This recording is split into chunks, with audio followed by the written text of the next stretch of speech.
Officer बाबा असांजा त किस्सा तो सभई ॿुधा, पर मुजेरी खां पुछ त सूमर सौदा कीअं थियो? मुजेरी सच में सूमर वॾो वापारी आहे। मूंसां फटफट इहो सौदो करे पियो, पर ठहियासीं कोन। सुठो थियो ऑफिसर, सुठो थियो। ओ माफ़ कजा बाबा, सुठो थियो जो सौदो न ठहियो, न त इहे पैसा बि मूंखे भरणा पवंदा।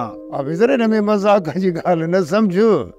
सूमर वॾो वापारी अथई, सही वॾो वापारी अथई। इहो आखियो मुजेरीअ खां पुछ त सही न। सूमर अबा एॾो ठग बि कोन आहीं, ऐं वॾी ॻाल्हि त कूड़ जहिड़ो माण्हू बि कोन आहीं। हाणे जेका हक़ीक़त आहे न, ऑफिसर जे साम्हूं पंहिंजी बयान कर बाबा। ॿुधाए सूमर ॿुधाए, असांखे बि ख़बर पवे त तूं वापारी कीअं थिए। ऑफिसर कहिड़ा वापारी, मिड़ी बुख खां कुतनार पिया चक हणम। जी लॻो त वाह वाह, न त ओड़ा जो ओड़ा। सचो अथई बाबा। मुंहिंजो मक़सदु ऑफिसर तोखां पुछे थो त तूं वापारी थिए कीअं। ऑफिसर असुल ॻाल्हि इहा आहे, ॾुकार अचे पियो, पोइ ॿिए ॻोठ वारो अहमद वापारी मूंसां अची मिलियो। मां पुछियोमांसि, अहमद ॾे ख़बर जेको हीउ माल तूं वठी थो ऐं पीढ़ीअ ते काहे थो वञी, इन में फ़ाइदो आहे या न? अहमद चयो, ॾुकार अचे पियो आहे, माण्हू माल अधु मुल्ह में था खपाइनि ऐं शहर में अध खां अधु जेतिरो मुनाफ़ो मिले थो। तुंहिंजे चवण जो मक़सदु इहो आहे त सूमर तूं हिकिड़े ॾींहं में अमीर थियण थो चाहीं? मुजेरी बाबा, सूमर खे ॻाल्हि पूरी करण जो। सूमर जी ॻाल्हि बेड़ी आहे जो वारिया सां पंध आहिनि, खुटंदा ई कोन। सूमर पोइ छा थियो? असल में मूं वटि एतिरा पैसा कोन हुया जो मां वापारु शुरू कयां। उन करे सोचियमि त छो न मुजेरी खां रिढुनि जो सौदो करे ऐं उन खां रिढूं वठां। एतिरी त ओधर रखंदो जो शहर ॾे माल अची विकिणी ईंदुसि, मुनाफ़ो मां खणंदुसि ऐं मुजेरी जा पैसा मुजेरी खे ॾींदुसि। मुंहिंजो पहिरियों सौदो मुजेरी सां। मुजेरी ॿिनि बकरियुनि जो ॻाल्हाए, पर चूंडे खाईंदोसीं। सूमर ॻाल्हि ॿुध, जे 2 बकरियूं चूंडे खाईंदे त 2 बकरियुनि जा 400 वठंदोसीं।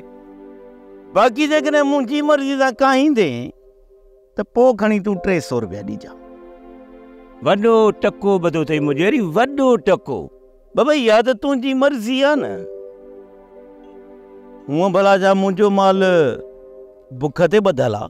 हाँ ठीकु आहे मुजेरी, पर सोच इहो सौदो अध में त कोन थो छॾी न। वाह सूमर वाह, ठही पाण कोन थो, चई वरी मूंखे थो।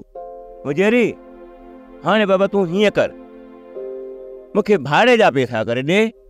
पके ताईं 5 रुपया, पके खां शहर ताईं 10 रुपया। मां तोखे 15 रुपया छॾिया। हिकिड़े पासे जा तव्हां 15 रुपया ॾिना, ॿिए पासे जा मां 10-15 रुपया कोन ॾींदुसि। 10-15 रुपया कोन ॾींदे? एतिरो घटि मां कॾहिं बि कोन कंदुसि। बाबा सम्झ त तुंहिंजा थिया, पर बकरियूं मां असुर सां ई काहे वेंदोसीं। पैसा अचे मोटी ॾींदोसीं। जेकॾहिं बाबा पैसा हुजनि त ॿियनि सां वापारु न कयां। तोसां सौदो थियो, सुबुह जो बकरियूं काहे वञा, पर ॻाल्हि ॿुध, पोइ मूं ते इहा मयार न ॾिजाए त मुजेरी मां थुल सां ॿधो पियो आहियां।